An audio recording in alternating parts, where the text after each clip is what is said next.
यह कहानी गंगापुर की है, जहां राहुल अपने बूढ़े पिता के साथ रहता था।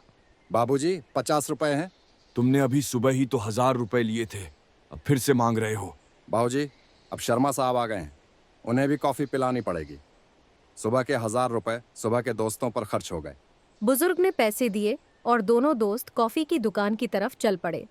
रास्ते में राहुल के दोस्त ने उससे पूछा, क्या तुम अब भी अपने बाबूजी से पैसे लेते हो? बिल्कुल, मैं रोजाना कई बार बाबूजी से पैसे लेता हूँ। कभी 50 रुपए, कभी 100 रुपए, और अगर तुम जैसे कोई सम्मानित मेहमान आ जाए तो 500 या 1000 रुपए भी ले लेता हूँ। आप इस उम्र में बाबूजी से पैसे लेने वाले पहले व्यक्ति हो। आपके पास बहुत कुछ है, आपके अपने बच्चे भी बड़े हो चुके हैं, लेकिन इसके बावजूद रोज बाबूजी से पैसे मांगना, यह बात मेरी समझ में नहीं आई। आप बताइए, हमारे दो हाथ हैं, एक नीचे वाला हाथ जिसे हम लेने वाला हाथ कहते हैं, और दूसरा ऊपर वाला हाथ जिसे हम देने वाला हाथ कहते हैं। इन दोनों में से अच्छा कौन सा है? ऊपर वाला यानी देने वाला हाथ। अब जरा कल्पना करो, तुम पूरी जिंदगी ऊपर वाला हाथ रहे हो। तुमने उम्र भर अपनी औलाद और आसपास के लोगों को सिर्फ दिया हो, लेकिन फिर अचानक तुम नीचे वाला हाथ बन जाओ और तुम्हें छोटी छोटी ज़रूरतों के लिए दूसरों की तरफ देखना पड़े, तो फिर तुम्हारी फीलिंग क्या होगी? आप बिल्कुल ठीक कहते हैं। इंसान अपने आप को कमतर और मोहताज महसूस करेगा। बिल्कुल सही। मेरे बाबूजी पूरी जिंदगी ऊपर वाला हाथ रहे। हम जवानी तक उनसे मांगते थे, जूते लेने हो, कपड़े या फिर मेहमानों की खातिरदारी करनी हो, हम बाबूजी से पैसे मांगकर अपना खर्च चलाते थे। बाबूजी हमारे लिए आय का एकमात्र स्रोत थे। लेकिन फिर हम आर्थिक रूप से स्वतंत्र होते गए और बाबूजी के आय के स्रोत कम होते चले गए। बाबूजी ने पूरी जिंदगी किसी से मांगा नहीं था। मैंने देखा कि वे मुझसे भी नहीं मांगते थे। उनकी जेब महीनों तक खाली रहती थी, जूते और कपड़े भी पुराने हो जाते थे, और अगर उन्हें दवा की ज़रूरत पड़ती तब भी वे चुप रहते थे। शुरू शुरू में मैं उनके इस व्यवहार पर गुस्सा करता था। मेरा ख्याल था कि माँ बाप का अपनी औलाद की दौलत पर हक होता है, लेकिन मुझे अंदाज़ा नहीं था कि ऊपर वाला हाथ कभी नीचे नहीं आ सकता, और अगर उसे कभी नीचे आना पड़ जाए तो यह उसके लिए मर मिटने जैसा होता है। मेरे बाबूजी खुद को मोहताज समझने लगे थे और धीरे धीरे कमरे तक सिमट गए थे। मेरा ख्याल था कि यह बढ़ापे की वजह से हो रहा है। बाबूजी की उम्र 75 साल हो चुकी थी।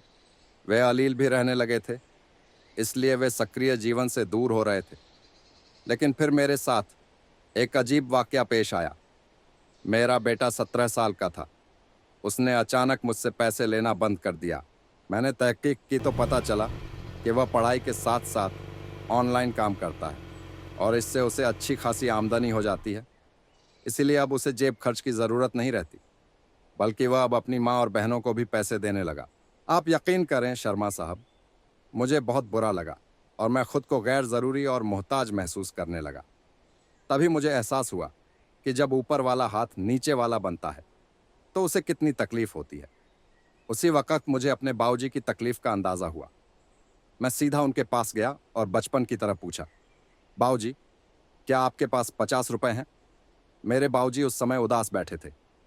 आप यकीन करें, ये शब्द उनके कानों से टकराते ही उनके अंदर जैसे नई ऊर्जा आ गई। वे सीधे होकर बैठ गए, तुरंत अपनी जेब में हाथ डाला और 50 रुपए निकालकर मेरे हाथ पर रख दिए। उन्हें मुझे पैसे देते ही उनकी बॉडी लैंग्वेज बदल गई। वे चहकने लगे। बस वह दिन था और आज का दिन है। मैं रोज़ाना 1-2 बार बाबूजी से पैसे मांगता हूँ। मैं घर से बाहर जाने से पहले उनसे इजाज़त भी लेता हूँ। वे पहले इनकार करते हैं, हालात की खराबी का जिक्र करते हैं, एहतियात बरतने की सलाह देते हैं, और फिर मुझे जाने की इजाज़त दे देते हैं। इससे मेरे और उनके बीच का रिश्ता और मजबूत हो गया है, और वे अब पहले से ज़्यादा खुश रहते हैं। लेकिन तुम बाबूजी को पैसे कैसे देते हो? उनका तो कोई आय का स्रोत नहीं है। मैंने अपनी तनख्वाह का आधा हिस्सा बाबूजी के नाम ट्रांसफ़र कर दिया है। यह रकम सीधी उनके अकाउंट में जाती है। चेकबुक भी उनके पास ही रहती है। वे इस रकम को निकालते हैं, अपनी जेब और अलमारी में रखते हैं, और वहीं से निकाल निकाल कर मुझे देते रहते हैं। मैंने सब्जी और फल लाने की जिम्मेदारी भी उन्हें सौंप दी है। घर के मुलाजिम उनसे पैसे लेते हैं, बाजार से सब्जी और फल खरीद कर किचन में देते हैं। दूध और गोश्त की जिम्मेदारी भी बाबूजी की है। वे खुद जाकर दूध खरीदते हैं, दूध वाले को भुगतान करते हैं और इससे वे बेहद खुश होते हैं। मैं कपड़े भी उनकी पसंद से ही खरीदता हूँ और अगर आप जैसे दोस्त घर आ जाएं तो मैं उनसे पैसे मांगकर आपको चाय कॉफ़ी पिलाता हूँ।